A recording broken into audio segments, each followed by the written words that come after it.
The historical events that led to the formation of the Silent Knight, a secret group, took place more than 130 years ago. They arrived during a very troubled time when wars were constantly destroying countries, leaving behind a landscape with a lot of dead bodies and a general feeling of being alone. In the middle of all this unending chaos, hope looked like a fading flame that was about to go out. Even though bad things kept happening, a strong person came out of the dark. The best martial artists in the Murim world realized they needed to work together right away, so they got together to form what would become the Central Heavenly Alliance. This alliance, which showed how people can work together even when things look hopeless, started a very important mission: to fight the scary danger that Silent Knight posed. With all of their combined knowledge and determination, they came up with the idea of creating a sect whose solemn job it would be to protect against the Silent Knight's evil. After a lot of trouble and chaos, the Northern Heavenly Sect came into being. People looked up to Book Jin-Ho, who was both powerful and wise, as the leader of the army. When he became head of the Northern Heavenly Sect, it was the start of a new era in martial history. One of the most famous martial artists of all time, his leadership represented not only martial prowess, but also bravery, wisdom, and an unwavering dedication to protecting people from the threat of the Silent Knight. The Northern Heavenly Sect became a stronghold of resilience and power under Jin-Ho's leadership. It stood to protect the world from the darkness that was closing in. Their determination resounded across the land, giving people hope when there wasn't much of it. It was a sign of how strong people can be when they face hardship. As soon as the Northern Heavenly Sect was formed, the Central Heavenly Alliance's promised help came through in the form of a flood of martial knowledge and sought-after spiritual potions. This influx of resources helped the Northern Heavenly Sect grow and develop, giving its members the tools they needed to successfully fight off the Silent Knight. As time went on, the leadership baton was passed from one person to another. This showed how the sect's memory changed and continued over time. In the Northern Heavenly Sect, the ruling role was passed from one respected person to another. Nam Mun-san became the second-generation leader, using the knowledge and skills of those who came before him to carry on the brave goal of the sect. Yu Kwang-yon took over as head, continuing the tradition of strength and martial skill that had become associated with the Northern Heavenly Sect through Moon-san. A huge number of respected martial artists came to the sect's holy grounds as its reputation grew. The Northern Heavenly Sect was a stronghold of martial excellence, and bravery became an enticing beacon that drew thousands of people to join its good cause. After some time, Jin Kwan-Ho, the respected fourth-generation leader, took over as boss. He is known as the stronghold known as the Great Wall of the North. Alongside Kwan-Ho stood the famous Great Four Pillars of the Northern Heavens. Their names are etched into the annals of martial history as leaders who saw the group through rough times. These great leaders rallied their followers and led the charge against the evil forces of the Silent Knight. They were examples of power and bravery. Their unwavering determination and martial skill were key to stopping their enemies' progress, cementing the Northern Heavenly Sect's reputation as a strong defense against the darkness that was threatening the world. A terrible war broke out in the middle of all the fighting in the realms, throwing its shadow over the whole land. The respected fighters of the Northern Heavenly Sect, each with their own name and special skill, stood firm in the face of this unbearable chaos. Zhou Qianwu, who is known as the Demon Fist, used the powerful power of his famous Demon Fist to fight off hordes of enemies and cut a way through the chaos with unwavering fear. Along with him, Kyung Mu-Seng, who was Tempest Storm, turned into a real-life storm and launched deadly attacks that tore through the battlefield, breaking enemy lines with unbelievable power. The Cursed Ghost Blade, Yan Qianhua, and the ruler of Iron Blood, Jae Hyuk-shim, both had names that made people feel both revered and scared.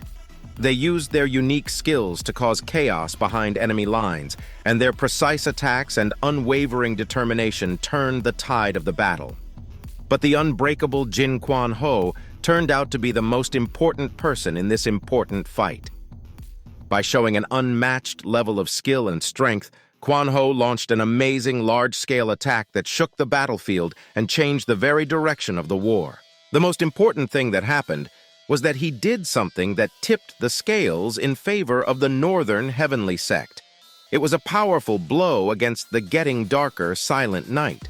As strongholds of the Northern Heavenly Sect, these brave fighters were a big part of keeping the Northern lands safe from the Silent Knight's relentless attacks. Their unwavering commitment and unmatched skill turned into a shield that pushed back the shadows, which is what caused the mysterious disappearance of the Silent Night from those holy grounds. Their brave actions would be remembered for a long time, leaving a story of bravery and suffering. The abrupt end of the Silent Night was a sign of the strength and unwavering determination of these legendary fighters who had stood firm against the darkness and secured a future where hope could once again grow in the northern lands. An unfortunate turn of events broke the peace of the day when Jin Mu-Won, a 13-year-old descendant of the famous Jin Kwan-Ho, saw a terrifying sight. He saw his father, the renowned Great Wall of the North, from a mysterious group called the Nine Skies. Mu-Won was confused and couldn't help but think that the Central Heavenly Alliance was behind this terrible attack. One person in the Nine Skies stood out, Manhwa, the Seeker of Knowledge. Manhwa became famous by doing amazing things, like bringing the once-lost Seo Moon family back to life. He was known for his unmatched talent. He reached unimaginable heights because he was always hungry for knowledge. Eventually, he gained the Heavenly Lord's wisdom, which made him stand out from his peers.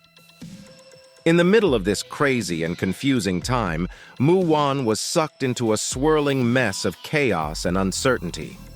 When the shocking news came out that his father, Jin Kwan-Ho, had fought the Nine Skies, it made him doubt and question everything. When the powerful seeker of knowledge, Seo Manhwa, approached Jin Kwan-Ho and accused him of betraying the Northern Heavenly Sect, things got much worse. When Manhwa said that Jin Kwan-Ho had betrayed the Silent Night, his charges cut through the air like a blade and painted a very bad picture of what he was supposed to have done. The terrible news that the respected four pillars of the Northern Heavenly Sect had supposedly testified against Jin Kwan-Ho and linked him to this treacherous act made things even worse. This betrayal deeply hurt Jin Kwan-Ho. These pillars, whom he had once seen as brothers in arms and comrades, who had fought with him for decades, now stood against him, their claimed testimony destroying the trust that had been built between them as brothers. Mu-Won's world was in chaos, and Jin Kwan-Ho was going through the same thing. Being wrongly accused and betrayed by people he thought of as family and friends was a blow that tore his beliefs and loyalty to the core. So Jin Kwan-Ho decided to fight it out with the Nine Skies, to which he released his internal force, which is extremely strong due to the constant battle they had with the Silent Night, making him a big obstacle for the Central Heavenly Alliance to get rid of. But then he thought about everything, to which he decided to obey the wishes of the Central Heavenly Alliance by disbanding all the disciples of the Northern Heavenly Sect as his last order, and asked the Central Heavenly Alliance to spare his son from the grudge to which they had no choice but to agree. With this, Jin Kwan-Ho, the Great Wall of the North, killed himself after a last glance at his son. Despite all the efforts garnered by the Northern Heavenly Sect, it was eventually betrayed by the Central Heavenly Alliance. A young man found himself tied down and hanging from the ceiling by a rope in a dark and scary room. A small group of men gathered around him and watched intently as the young man's eyes slowly opened. Jang Pei-san, who was standing in the middle, was in charge of this depressed group. Pei-san quickly put the blame on the young man, saying that his acts were the reason they had to be alone for 3 years. He told the young man that he had to tell him where the hidden weapons and martial arts were. He gave the young man a choice: tell him the secrets or die, which would let the group go back to their homeland. The people there were shocked when the young man said his name was Jin Mu-Won. Instead of giving in to fear or bullying, Mu-Won just laughed when they threatened him. But because he was defiant, he got hurt during the tense fight and lost one of his fingers. In order to get his kidnappers to give up, Mu-Won reminded them of his father's promise to the Central Heavenly Alliance. His words were repeated with a soft warning, a reminder that what they did would have effects beyond that dark room. In spite of his situation, Mu-Won showed a strong will and refused to give in to their threats and pressure. After the silent night seemed to disappear, people all over the world let out a combined sigh of relief, leading many to believe that their evil presence had finally faded away. The Northern Heavenly Sect was one of the strongest defenders, but when they were broken up, many people thought the danger of the silent night was over. This gave many people a false sense of security. However, the Central Heavenly Alliance was carrying out a covert plan behind this appearance of peace. They sent mercenaries to the area under the guise of monitoring to keep an eye on things, but their real goal was much more sneaky. In addition to pretending to protect against the return of the Silent Night, their main goal was to keep a close eye on one person, Jin Mu-Won. The mercenaries were supposed to be guardians and sentinels, but they were really covert sentries whose only job was to stop Mu-Won from learning the Northern Heavenly Sect's banned martial arts and techniques. The Alliance was very afraid of Mu-Won's possible desire for revenge. They saw him as a very dangerous person who could do terrible things to get back at people who hurt his family and group. As a show of defense against outside threats, these mercenaries kept a close eye on things without anyone knowing what their real goal was. The Alliance spread doubt and fear, which made it hard to see what their real goal was: to stop any kind of revival from the Northern Heavenly Sect's remains, especially Jin Mu-Won's strong spirit. The last group was keeping an eye on Jin Mu-Won when it became clear that Jin Kwan-Ho, the former sect leader, had severely restricted Mu-Won's access to only books, effectively denying him any martial arts knowledge. Together with the powerful Great Four of the Northern Heavens, the Central Heavenly Alliance carefully erased all traces of martial arts methods and teachings, leaving Mu-Won without any of them. Despite the limits that were put on him, Mu-Won changed after a year of living within those limits. As he became more aware of the practical side of things, he decided to learn something that went beyond martial arts. Mu-Won learned how to be a blacksmith because he wanted to find a way to make a living. In this new activity, Mu-Won showed a practical resolve to make his own way, separate from the martial heritage that had been kept from him. The rhythmic clang of the blacksmith's hammer against the anvil became his melody. It was the start of his trip into the world of trade and craftsmanship. People were still surprised that Jin Mu-Won chose to become a blacksmith for a living, especially since he was the son of the respected Northern Heavenly Sect. Even though people were doubtful, the truth stayed clear. There were no secret martial scrolls to be found. This perplexed Jang Peisan, the leader of the third mercenary group. Peisan decided that wasting more time and money was pointless, since they seemed to have reached a dead end. The mercenaries gave up their surveillance duties after this choice, which seemed to mean they would no longer be interested in Mu-Won's activities for the next 3 years. Xiao Musang, who was watching from the background, wrote down what Mu-Won did. Mu-Won's path took him to a tall pagoda called the Home of 10,000 Spirits. This was once where a large collection of Confucian and martial scrolls were kept safe. After that, though, things took a disturbing turn. The revered Great Four of the Northern Heavenly Sect and their followers started a mission to steal. They took every item and piece of information that had anything to do with their cultivation methods. They even damaged some of the Northern Heavenly Sect's buildings. Later, Jin Mu-Won was seen as he woke up from a dream he had about his father, that same scene where his father committed suicide. He was later seen munching rice balls. It was known that outside of the Northern Heavenly Sect, no life exists within around 20 li in all directions. Back to when he was captured by the mercenary who actually wanted to kill him and go back to their mainlands, he threatened them that he knew that they were not permitted to kill him as per the promise made by the Central Heavenly Alliance, and that there are still some loyal Northern Heavenly disciples that will know that he was being murdered and did not commit suicide. These threats seemed to be valid as the mercenary considered them, so they advised Jang Peisan that they should let the boy go.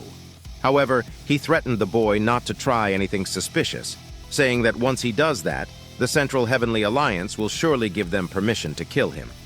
However, the vice captain was actually seen as he gave Jin Mu-Won a bandage to cover his injured finger, and then left. What the vice captain did gave Jin Mu-Won the impression that the vice captain might be one of the loyal disciples of their sect. Jin Mu-Won was later seen at the home of the 10,000 spirits, and he knew that although all the martial scrolls had been taken, there's still a particular one that even the four great heavens do not know, which is actually the heart of the Northern Heavenly Sect itself. It is known as the ultimate martial scroll of the Northern Heavenly Sect, and the entire terrain of the sect is the location of the scroll. In the Northern Heavenly group, the most important martial knowledge wasn't found in a normal scroll, but in the very structure of the group itself. As the first rays of dawn hit the eastern horizon, a show began. The worn-down walls of the Northern Heavenly Sect cast long shadows on the ground, which is how they got their name, the Wall of 10,000 Shadows. There was a mysterious part of these old walls that wasn't showing until the sun hit them. When the sun touched these mysterious patterns etched into the walls, which looked like simple designs when seen in darkness, they changed into something completely different.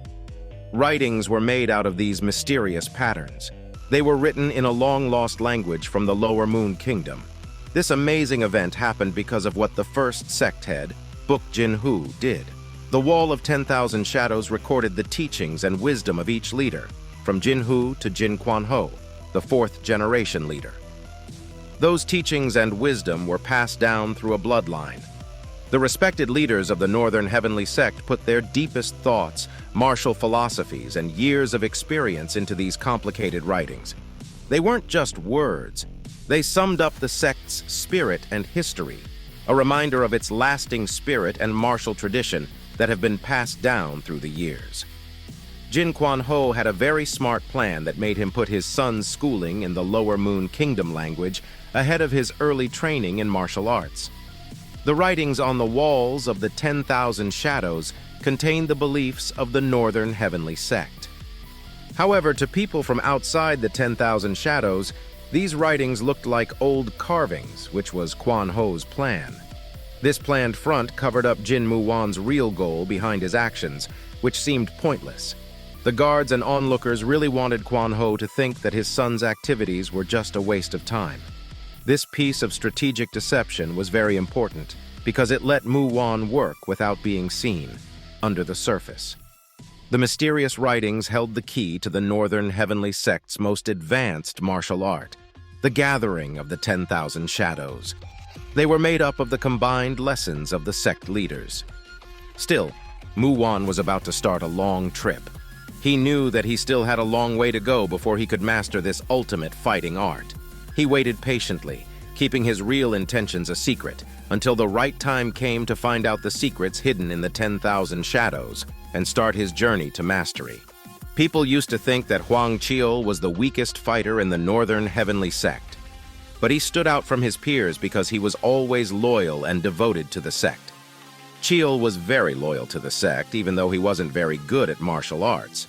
In the present, he traveled as a wandering trader, putting his hard work into a new role, getting Jin Mu-Won the things he needed. Even though he wasn't very good at martial arts, Jin Kwan-Ho was kind to Cheol and taught him simple defensive arts to protect his body. Cheol will always be grateful for this act of kindness, which made him feel strong bonds of thanks. Even though everyone else had left and the Northern Heavenly Sect's past seemed to be going away, Cheol stayed true to his promise to Jin Mu-Won. His devotion, strengthened by Jin Kwan-Ho's lessons and kindness, stood as a steadfast source of support in the sect's emptiness and loneliness. In this empty environment, Cheol stood alone, the only person who could keep Jin Mu-Won's loyalty alive. As Hwang Cheol brought much-needed supplies, including a thick blanket over and over again, Jin Mu-Won was deeply touched by his kind actions. Mu-Won noticed an odd thing in the load of supplies, a strange rock tucked away among the other things. He was interested, so he asked where it came from. Hwang Cheol told the interesting story behind the rock and said it came from Unnam. He talked about how a tribe thought it had dropped from the sky and treated it as a holy object. Sad to say, the tribe's sad end left the rock alone, without anyone to care for it. Cheol went on to say that each of the respected great heavens had set up groups in the 4 cardinal directions claiming their own lands in the north, west, south, and east. As it snowed harder, Mu-Won and Cheol worked on getting the goods inside. Because it was so cold, they had to move quickly and find shelter from the constant snowstorm that was covering everything. As a message arrived for Jang Pei-san and his group detailing the imminent arrival of esteemed guests, frustration brewed within Pei-san. Despite his discontent, compliance was inevitable, prompting him to task the vice captain with the repair of a royal building in preparation for the impending visit. Meanwhile, Jin Mu-Won engaged in a casual exchange with Hwang Cheol, offering him tea and engaging in conversation. Through this interaction, Mu-Won gleaned news circulating within the Murim. A notable martial artist named Dam Sucheon had risen to prominence. Sucheon had boldly declared his intent to challenge 100 martial artists, thus claiming the spotlight in the martial world.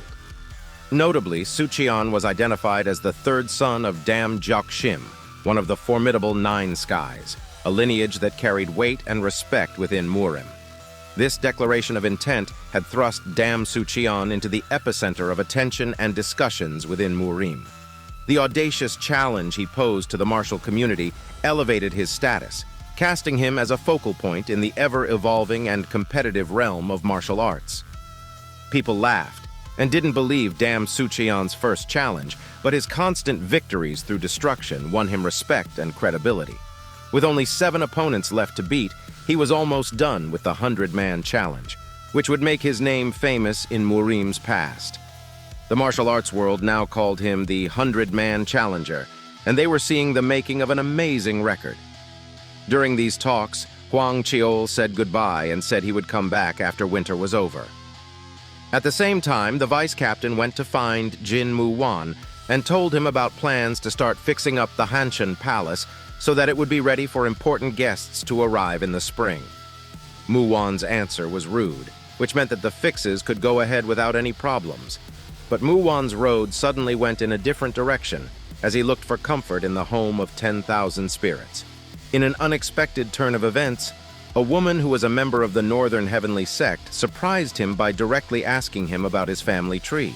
When faced with a dangerous blade, Mu-Won defended his family, but the woman immediately gave up because of a terrible wound she had before they met.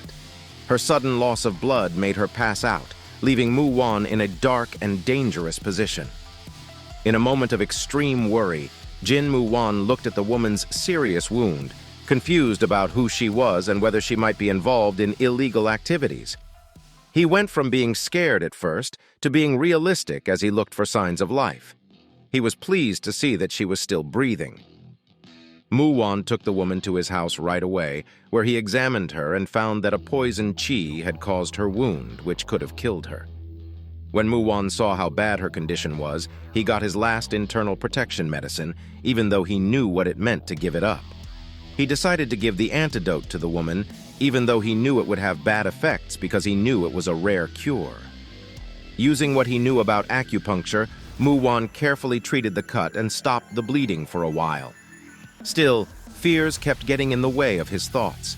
He kept asking himself about the woman's name and the strange pattern of unwanted guests, which made him feel uneasy about the situation. The woman woke up as the morning light came into the room. She made a painful grimace as she did so because her wound was still healing. She looked at Jin Mu-Won, who was making porridge very carefully. She was shocked to learn that she had been in a deep sleep for 3 days in a row.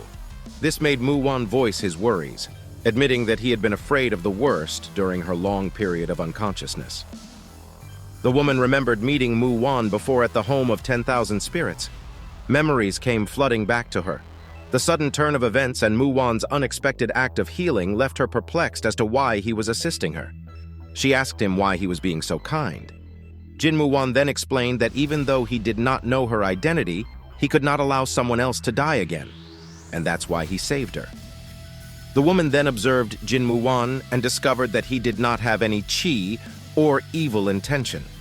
However, Jin Mu-Won left as he asked her to eat the porridge, but the woman said that she would stay there until she fully recovered. This stunned Jin Mu-Won, who then asked for her name, and the woman refused, which made him very enraged that the woman was not grateful for what he had done for her. and could not even tell him her name. So the woman eventually introduced herself as Yoon Ha-seol, so Jin Mu-Won calmed down a bit and then told her that she could find some clothes in the place to change to, and that there was also some food in the storage room that could last her for a couple of months if she ate frugally. Then he left abruptly. Meanwhile, the woman confirmed that she needed to recover her internal energy and draw out the poison slowly, but then she wondered about what could be the reason why Jin Mu-Won was going out of his way to help someone like her. Maybe he does not know her. Jin Mu-Won knew that Ha Yun-seol was no ordinary girl considering her wound, but he still let her stay willingly, which made him wonder if he was that lonely. The vice captain was seen as he was assisting in repairing the building with other men, while the captain was busy sleeping and doing nothing.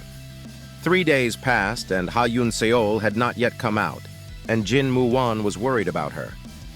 Meanwhile, Ha Yun-seol was seen in the room trying to gather the amount of internal energy that she had recovered to try and draw the poison out. But as she was in the process of doing that, the poison backlashed and she was about to lose consciousness, thinking that it was soon her death. At that moment, a dark, cloaked figure suddenly appeared in the room, facing Ha Yun-seol. The dark, cloaked figure was seen as he immediately held Ha Yun-seol with care and immediately performed some hand signs around Ha Yun-seol's wounds, to which he then used the internal energy to make Ha Yun-seol regain her senses and urged her to focus and utilize her internal energy. The dark, cloaked figure immediately directed Ha Yun-seol on how to purge the poison, which they eventually were able to do successfully. And it was mainly because of the timely arrival of the dark, cloaked figure who also seemed to be a subordinate to Ha Yun-seol, called Sa-ryung.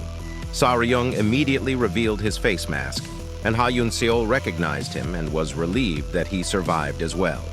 Sa-ryung apologized for being late because he did not know that she was staying at this place. Sa-ryung then explained his situation as well, saying that he was also injured and that he had to hide and recuperate, which he was then able to locate as well. And the priority was to make sure that Ha Yun-seol was safe and sound, since their master could take care of herself. Sa-ryung then praised Ha Yun-seol for making the smart choice of hiding in the Northern Heavenly Sect so that their enemies would never know that they stayed there, and also advised her that it's best that Ha Yun-seol stay here in the meantime and recover her internal energy, which he left promising that he would find out about the master and what orders the master might have for them. Jin Mu-Won was later seen as he was beating an iron in his workshop and was reciting the ultimate martial scroll while looking around so that no one would know that he was learning the martial arts. He was able to sense the entire area of the sect and realized that there was no one nearby. Jin Mu-Won had already been able to build up internal energy, but due to the ultimate martial arts scroll, he was able to hide the internal energy in secrecy and darkness so that no one would know about it.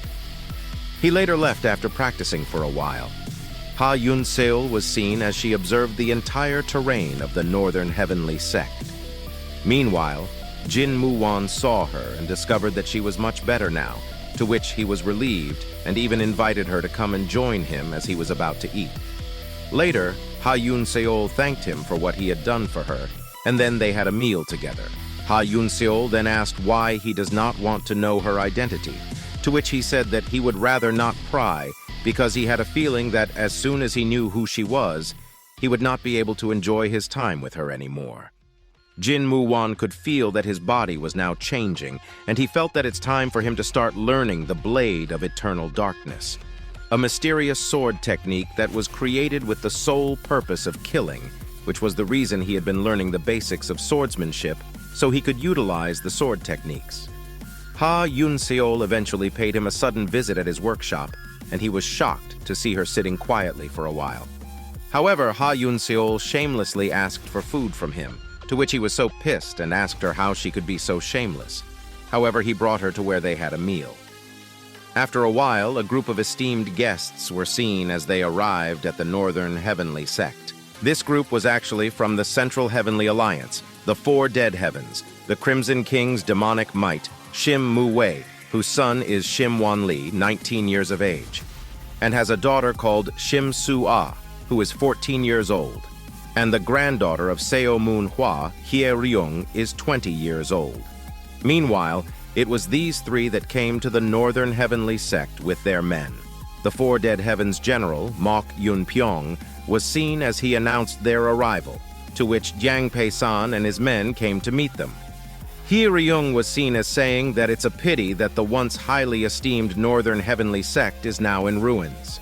At the time, Jin Mu-Won and Ha Yun-seol were seen walking around, and they came across the new guests. Hye-ryung and others immediately recognized him, and they introduced themselves, and Jin Mu-Won then introduced Ha Yun-seol as his distant cousin. Shim Won-lee then asked if Jin Mu-Won knew them, which he affirmed. Meanwhile, Yang Pei-san was furious that Jin Mu-Won brought someone with him without their permission, and he thought that he must teach him a lesson again. Jiang Pei-san then brought the group to Hanshan Palace as their place of lodging. Ha Yun-seol wondered what could be happening. Shim Won-lee was seen as he discussed with Mok Yun-pyong that he had come there to relish the former glory of the Northern Heavenly Sect, but he found the place to be more pathetic than he thought. However, he discussed his plans to make the Northern Heavenly Sect his foundation through his journey as a future master of the Four Dead Heavens. However, he claimed that there is a disturbance that he must deal with first, as he smirked. Jin Mu-Won was seen as he was doing his normal routine of beating the iron at his workshop, when he suddenly heard Shim Won-lee say that he found the sound quite pleasant to the ears. Jin Mu-Won was so surprised that he could sense him at all, despite his cautions. Shim Won-lee had these thoughts that Jin Mu-Won had something fishy going, which is why he had not yet committed suicide. So he picked up one of the swords Jin Mu-Won made and threatened him that he would kill him if he did not acknowledge the fact that he was secretly practicing martial arts, to which he directed his killing. Intent. He was so serious that Jin Mu-Won was in a dilemma, as he did not want to reveal his strength since it's not yet time. Jin Mu-Won almost released his chi earlier, but he held it in because he knew that if he attacked Shim Won-lee, he would be killed for using martial arts. So he decided to let his guard down and allow Shim Won-lee to pierce him with the sword. At that moment, Hye-ryung was seen with her subordinates, to which they immediately rushed in and saved Jin Mu-Won from Shim Won-lee, who was surprised that it seemed to be true that Jin Mu-Won does not know any martial arts. But then he thought about the strange chi he felt earlier. However, he ruled that it might be possible because he had been on the edge ever since he came to the place. Hye-ryung was seen as she immediately fed Jin Mu-Won a fast spirit pill, which is famous for healing wounds quite quickly. She then apologized instead of Shim Won-lee. He was later brought to his place, where he later woke up and found Ha Yun-seol by his side, who asked if it was the guests that arrived that attacked him. She was angry because, even though he was weak, he should have put up a fight or run away. Jin Mu-Won was so pleased by what she did for him that he felt that he had met someone similar to Hwang Cheol. Meanwhile, Ha Yun-seol then informed him that she might be leaving very soon since she had fully recovered.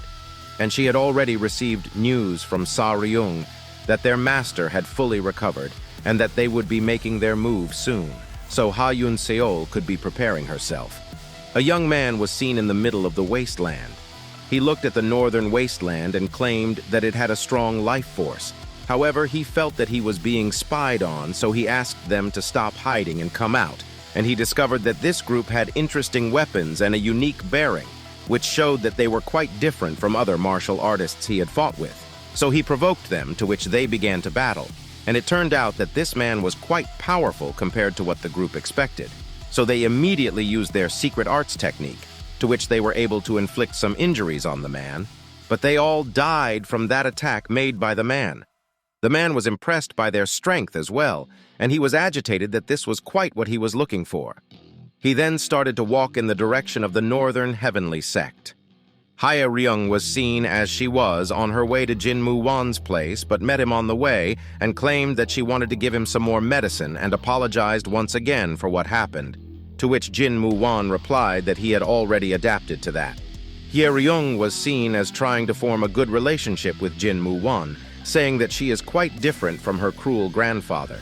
Later in the night, Hye-ryung was seen as she met with Shim Won-lee and told him not to mess with Jin Mu-Won again, as he is of great value to what they are planning. The huge and scary figure known as the Demon of Chaos, Tai Mu-kang, caused a lot of damage. His cruel actions caused fire to spread through the area, which was a chilling sign of the damage he caused. In the middle of all the chaos, Mu-Kang attacked and killed a guy. Afterward, his subordinates told him shocking news. A group called the Hidden Ghost had been wiped out. When Mu-Kang heard this unexpected turn of events, he was visibly shocked. Additionally, an interesting development occurred. Reports spread that the person responsible for killing the Hidden Ghost lived nearby with the girl they were after. Quickly, Mu-Kang called together his group, the Band of Dark Wolves, and gave them a vague order that seemed to involve a hunt for harmless-looking rabbits. This vague reference hid their true goals as they set out on their mission, which was wrapped in mystery and ominous hints. In a time of rising tensions and hidden plans, Yopwol, an old friend who had become an enemy, suddenly showed up and challenged Seo Musang. Their once strong friendship had broken down because Yopwol stole Musang's wife, which made them angry and caused a bitter split between them. Musang had no plans to make things right with him because the betrayal hurt too much for him to heal, and the weight of their broken relationship hung over everything they did. At the same time, Jin Mu-Won worked hard on making Ha-Yun Seol a unique gift. He made a tiny hairpin with great care, showing how he really felt by doing it. When the gift was given to Yun Seol, her happiness was clear, and her gratitude could be seen in the glow of her face.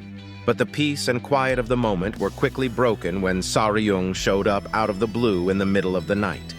Sa Ryung sent Yun Seol an important message right away, telling her that their boss was on the way.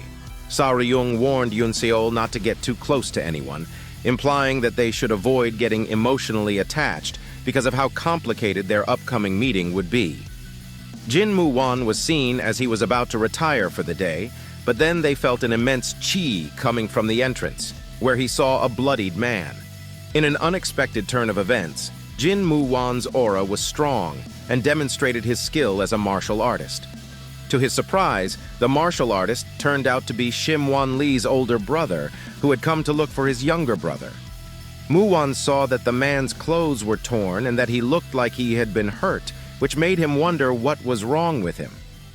As more information came out, Mu-Won realized that the man was actually Dam Su-cheon, the famous person who took part in the much-talked-about 100-man challenge.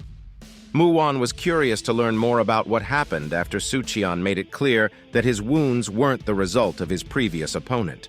Su-cheon revealed that he was the third son of the respected Dam Jok-shim, who was known in the martial world as the Sacred Passage and Enlightened Pillar. Su-cheon was led into their building by Shim Wan Lee. He looked at Mu-Won with interest and saw that he was a descendant of the Northern Heavenly Sect. Unexpectedly, Mu-Won was invited to a dinner at the Hwacheon Palace the next day. He was especially told to bring Ha-Yun Seol with him. Dam Su-cheon was later seen as he was having his bath, and he thought about Jin Mu-Won and felt that he did not sense any chi or martial arts from him. But something was quite different, as it seemed that the strength and will of the Northern Heavenly Sect had been inherited by Jin Mu-Won. The next day, Jin Mu-Won ran into Dam Su-cheon, the surprise guest from the first meeting. Su-cheon approached Mu-Won with respect and told him that he was the heir to the Northern Heavenly Sect's traditions. This made Mu-Won look surprised. There was a weight to that moment that came from family history and martial tradition.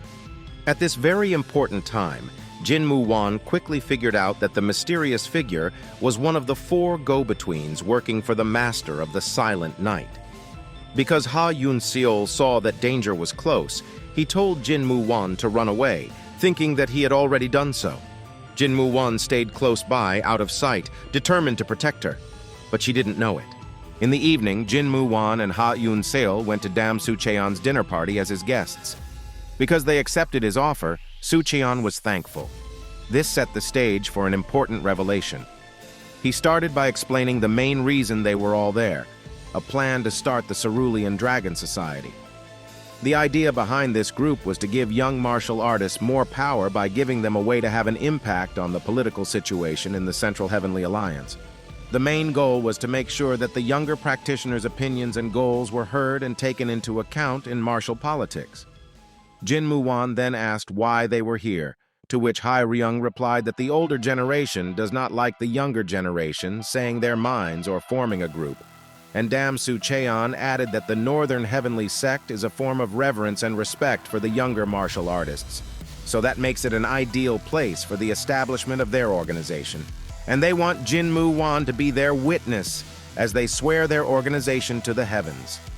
Jin Mu-Won then expressed his approval. Meanwhile, some guards were being attacked secretly, and Musang felt that something was wrong, so he immediately headed over there and saw that 2 of their guards had been brutally killed. At the time, the dinner was still going on, to which Dam Su Cheon asked Jin Mu-Won for a private discussion, and Ha Un-seol asked Hai Ryung why they were bothering Jin Mu-Won. At that moment, Ha Un-seol felt an ominous aura. It was at this moment that Dam Su Cheon was talking to Jin Mu-Won, advising him that he should join the Cerulean Dragon Society so that they could change the world together, but they were interrupted by the appearance of Tai Mu-kang. During a tense battle, the Special Tiger Guards tried to restrain Tai Mu-kang, but their efforts were in vain as they were quickly beaten and overpowered. In the middle of the chaos, Dam Su Cheon showed up and announced himself. This made Mu-kang realize that Su Cheon was the one who had defeated his hidden ghost troops. This new information made it clear that Mu-kang and his men were connected to the Silent Night. This makes the situation even worse. At the same time, Ha Un-seol was filled with fear when she realized that the feared devil Tai Mu-kang had followed her to where they were. She was so scared that she told Jin Mu-Won to run away right away, knowing that the odds were against them against Mu-kang. The dangerous band of dark wolves obstructed their escape while they were trying to flee. Ha Un-seol got ready for war, even though things were bad. She got ready to face their enemies and bravely stood in front of Jin Mu-Won, determined to protect him. In the final fight, Dam Su Cheon used his powerful ultimate attack on Tai Mu-kang. This move required a lot of mental strength and skill. To everyone's surprise, though, Mu-kang showed an amazing ability to heal himself, quickly blocking Su Cheon's attack. Mu-kang, who was incredibly tough, decided to leave, promising to fight Su Cheon in a more interesting battle when the latter got stronger. But Su Cheon refused to let go of Mu-kang, even though he was badly hurt.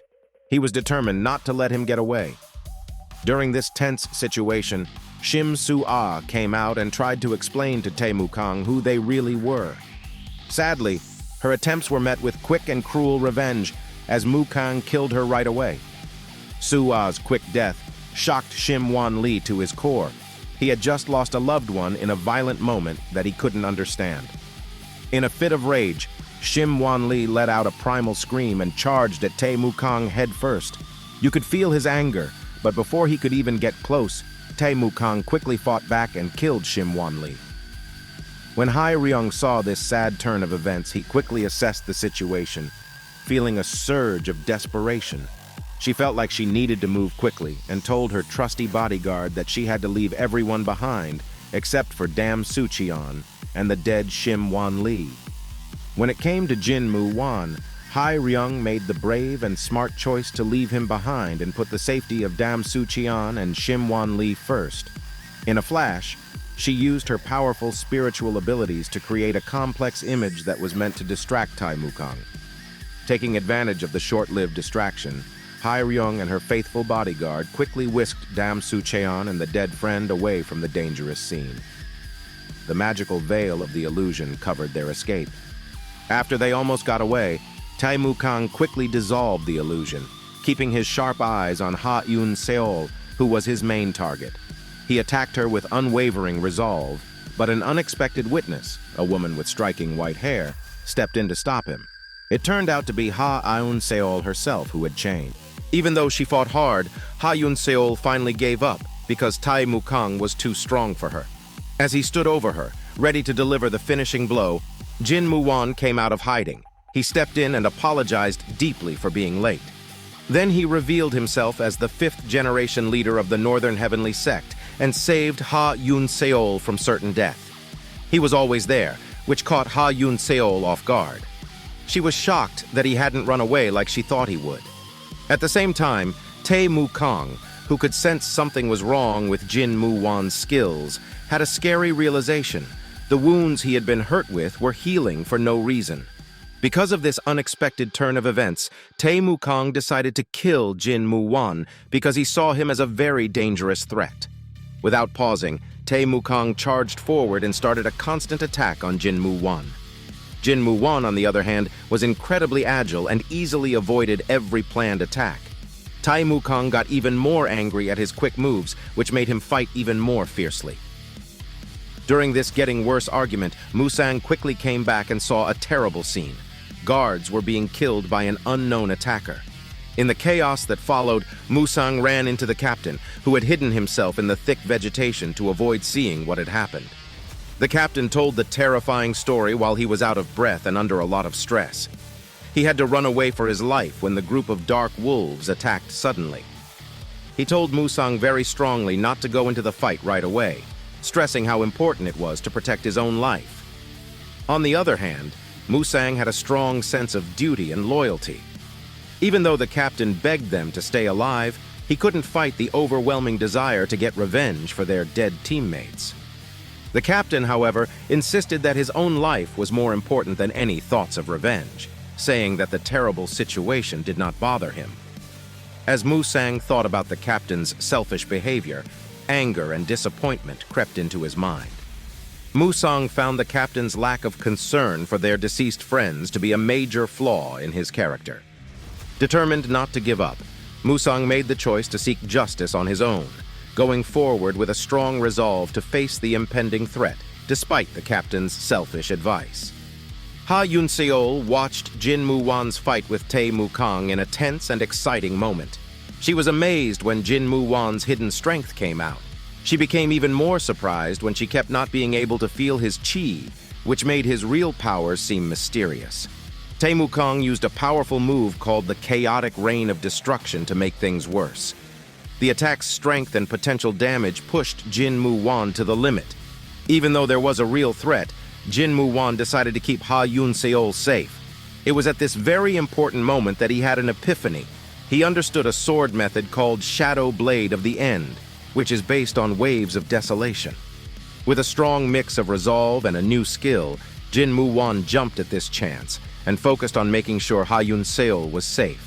He started his mission to save her from Tae Mu-kang's destructive and chaotic attack by using the scary but empowering method that had been shown to him. After a loud blast, Musang stood still, confused by what was happening. Jin Mu-Won fought off Tae Mu-kang's fierce attacks with amazing accuracy. He seemed to move like a shadow. As Jin Mu-Won moved toward the dangerous enemy to attack, Tae Mu-kang quickly fought back because he knew he was in danger. His blow struck Jin Mu-Won square in the face, sending him tumbling to the ground while dripping blood. Tae Mu-kang took the force of a slashing blow that went through his shoulder and into his chest at the same time. He was shocked when he realized that his wounds wouldn't heal. This chilling knowledge made the confrontation even more important. Tae Mu-kang was sure that killing Jin Mu-Won was the only way to protect himself, so he set out to kill him. Before he could kill him with this move, Ha Yun-seol quickly blocked it, but Tae Mu-kang's anger grew and he launched a broad attack in return. Although Ha Yun-seol tried very hard, she was hurt again when Tae Mu-kang fought back with all his strength. On the chaotic battlefield, there was a clash of unwavering resolve, with each side trying to figure out their own weaknesses and strengths. Tae Mu-kang's unwavering resolve and Jin Mu-Won's shadow-like moves met, and even though Ha Yun-seol was brave, she was helpless against Tae Mu-kang's overwhelming attack. The deadly blow from Tae Mu-kang was about to hit Ha Yun-seol, but Sa-ryung stepped in just in time to save her. Quickly, he snatched her away from the danger. Seo Gyum-hyang, the Witch of the White Knight and Ha Yun-seol's respected master, showed up to help with the sudden escape. During this very upsetting time, Sa-ryung said he was sorry he was late to help Ha Yun-seol. On the other hand, he had doubts and thought that Jin Mu-Won was trying to confuse him, which made it hard for him to see clearly. Because of this mistake, Sa-ryung saw Jin Mu-Won as a major threat and thought about killing him to protect Ha Yun-seol. In the chaos that followed, Sa-ryung got ready for the final blow against Jin Mu-Won because he thought that killing him would protect Ha Yun-seol. But Yoon Ha-seol spoke up and strongly defended Jin Mu-Won, saying that he had saved her life.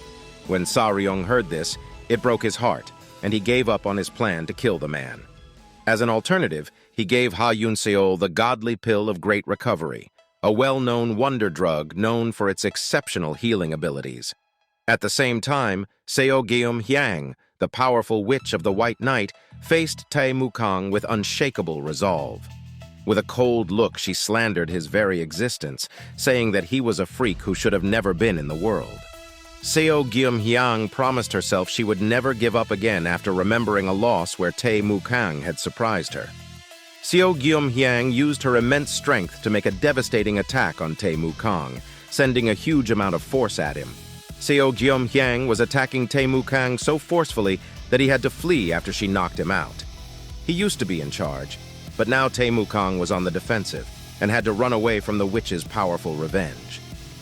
In the tense environment, Seo Geum-hyang turned her attention back to Jin Mu-Won, and her perception improved as she tried to figure out who he really was.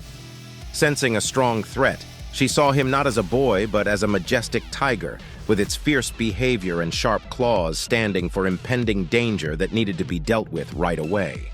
Her eyes were filled with determination as she got ready to face this threat head-on. But Ha Yun-seol stepped in and pleaded with them in a very sincere way. The one thing she asked her boss to do was to please spare Jin Mu-won's life. Ha Yun-seol begged Seo Geum-hyang to see this as a one-time plea, a chance for Jin Mu-won to be forgiven. She stressed that she would obey her master's orders no matter what in return for this favor. The weight of Ha Yun-seol's request made the air tense during this important conversation. Seo Geum-hyang heard her sincere pleas across the battlefield and was asked to consider an act of kindness that had never been done before. In a major turning point, Seo Geum-hyang gave in to Ha Yun-seol's sincere plea and agreed to let Jin Mu-won live. In turn, Ha Yun-seol promised to always do what her master told her to do. As a sign of kindness, Seo Geum-hyang gave Jin Mu-won the chance to learn the most powerful technique, the silver light of the ice crystal. This was a once-in-a-lifetime chance for the young warrior. Jin Mu-won gratefully accepted this kind reprieve and was given the other half of the godly pill, which is a powerful sign of trust and kindness. Seo Geum-hyang gave Jin Mu-won her last hug in a touching moment that she thought would be their last. During this short break, however, Seo Geum-hyang gave Jin Mu-won a harsh warning, telling him not to ever meet Ha Yun-seol again. She stressed the bad things that would happen if he didn't follow through with her threat, making him understand how important her order was. With a firm determination in his eyes, Jin Mu-won agreed to the terms, knowing that Seo Geum-hyang's words meant a lot. Jin Mu-won felt determined as she left, and he made a silent promise to himself that he would work hard to get stronger and set out on a road that could change his fate. Even though he was being told to leave, Jin Mu-won was still determined to change from where he was to something better, ready to break through the limits that were put on him. After everything that had happened, Musang stood in the middle of the battle's debris and quietly watched what was happening. What he discovered deeply affected him. Jin Mu-won, whose life appeared to be so depressing, actually possessed an incredible amount of inner strength.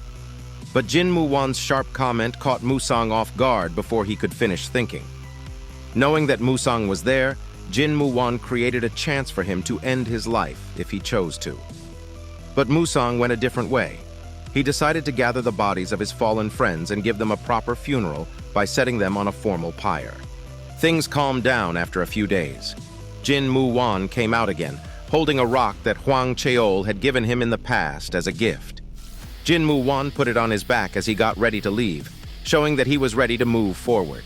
Because Musang was very alert, he knew what Jin Mu-won's leaving meant. He knew that the recent upheaval would have effects. He knew that the Central Heavenly Alliance would respond strongly to what happened, and that, as a witness to the events, he would be involved in the aftermath. Jin Mu-won was getting ready to start a new trip, and Musang was struggling with the weight of what was going to happen. After some deep thought, Musang went up to Jin Mu-won with a sense of shame and regret. He deeply regretted his actions and views in the past, and Musang apologized from the bottom of his heart, admitting that he had been mean in the past. He told Jin Mu-won's respected ancestors how much he admired them and how much he respected their tradition. With great sincerity, Musang kneeled down in front of Jin Mu-won and promised to be faithful and serve him. He promised to always be loyal to Jin Mu-Won and serve him for the rest of his life. Musang agreed with this choice because he believed Jin Mu-Won could bring the Northern Heavenly Sect back to life. He saw it as a way to be good and redeem himself. However, Jin Mu-Won was kind and told Musang to get up from his respectful position. Jin Mu-Won didn't expect Musang to be subservient. Instead, he welcomed him as a trusted ally. Jin Mu-Won acknowledged Musang's newly discovered loyalty and dedication by giving him his first blade as a mark of respect and trust. This was a sign of their newfound relationship and mutual respect.